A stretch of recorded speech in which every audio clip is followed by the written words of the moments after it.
ശ്മശാനത്തിന് ഒരു പേരുണ്ട്, നല്ല സാഹിത്യ ഭംഗിയുള്ളൊരു പേരാണ് സ്മൃതിലയം എന്ന പേര് കൂടി ഞാൻ അറിയിക്കാം. പൂതൃക ഗ്രാമപഞ്ചായത്തിൽ BPCL കമ്പനിയുടെ സഹകരണത്തോടെ നിർമ്മിച്ച ആധുനിക ഗ്യാസ് ക്രിമറ്റോറിയം തദ്ദേശ സ്വയംഭരണ വകുപ്പ് മന്ത്രി MP രാജേഷ് ഉദ്ഘാടനം ചെയ്ത് നാടിന് സമർപ്പിച്ചു. കക്ഷിരാഷ്ട്രീയങ്ങൾക്കതീതമായുള്ള സഹകരണം കേരളത്തിന് വികസന മാതൃകയാണ്.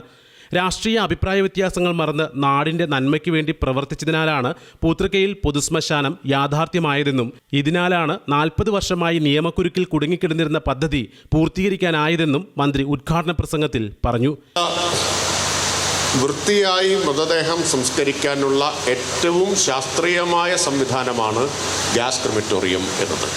ഈ പൊതുശ്മശാനം ഇത്ര ഗംഭീരമായി ഇത്ര ആളുകളൊക്കെ പങ്കെടുത്ത് വിപുലമായ പരിപാടി, എല്ലാവരും നല്ല സന്തോഷത്തിലിരിക്കുന്നു, ഒരു എതിർപ്പുണ്ടായില്ലേ എന്ന് ഞാൻ സ്വകാര്യമായിട്ട് ഇപ്പോൾ വേദിയിലിരുന്ന് MLA ചോദിച്ചു.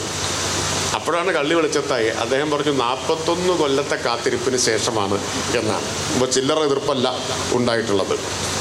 41 കൊല്ലത്തെ യുദ്ധം നടത്തിയിട്ടാണ് ഇപ്പോൾ ഈ ശ്മശാനം യാഥാർത്ഥ്യമാവുന്നത് എന്നോർക്കണം. ഹൈക്കോടതി വരെയുള്ള നിയമയുദ്ധം നടന്നിട്ടുണ്ട്. ഞാൻ മനസ്സിലാക്കുന്നത് രണ്ടുപേരും രണ്ട് രാഷ്ട്രീയ പാതയിലുള്ളവരാണ് എന്നാണ്.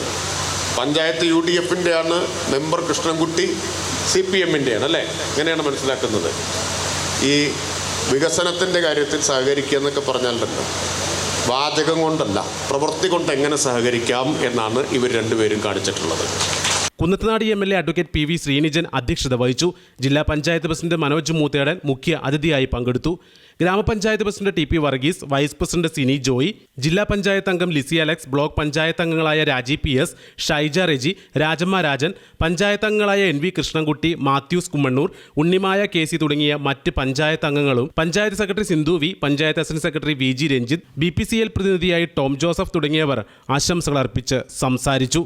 BPCLന്റെ CSR ഫണ്ടിൽ നിന്നും ലഭ്യമാക്കിയ 50 ലക്ഷം രൂപ കൂടാതെ ഗ്രാമപഞ്ചായത്തിന്റെ 25 ലക്ഷം രൂപ കൂടി ചെലവഴിച്ചാണ് ശ്മശാന നിർമ്മാണം പൂർത്തിയാക്കിയത്.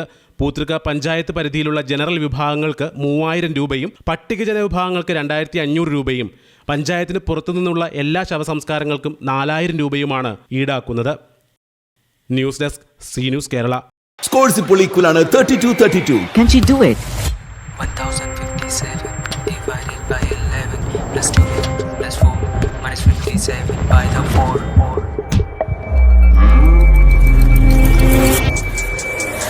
शकुंतला है या आइंस्टाइन की बेटी है, खेले नंबरों से जैसे घर की खेती है. ഇതെവിടുന്ന് പഠിച്ചു?